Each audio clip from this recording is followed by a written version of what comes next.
The third week of the update 49 PTS brings significant changes to some Dragonknight skills that result in a massive buff to pure class DPS. The goal of those changes was to increase the potential of pure class DK builds, but as a result also skyrocket the overall damage of DK primary subclassing builds.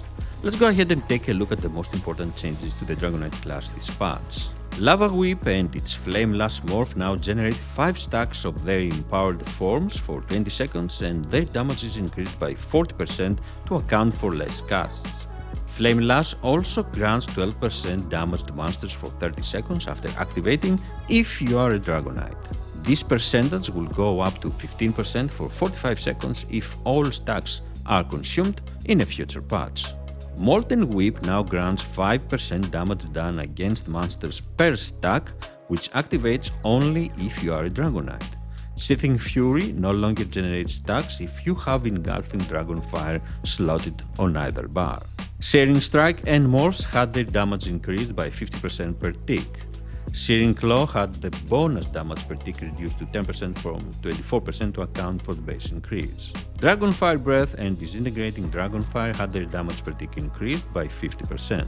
Dragon Leap and Morphs now determine what type of crown control will play based on the type of enemy hit. Players are knocked back 4 meters and stunned for 2 seconds, while monsters are knocked into the air and stunned for 3 seconds. Corrosive Armor had its damage limit reduced to 12% of max health, and the damage over time effect now only targets monsters. Reduced the cooldown of the damage of Molten Armaments to 1.5 seconds to help it function better with heavy attack builds. The Blessing at the peak passive now triggers off casting or dealing damage with Earth and Heart abilities instead of only casting, and it grants 10% critical damage. And a bonus 200 skill change. Onslaught's 100% critical chance buff now only activates if Battle Spirit is inactive.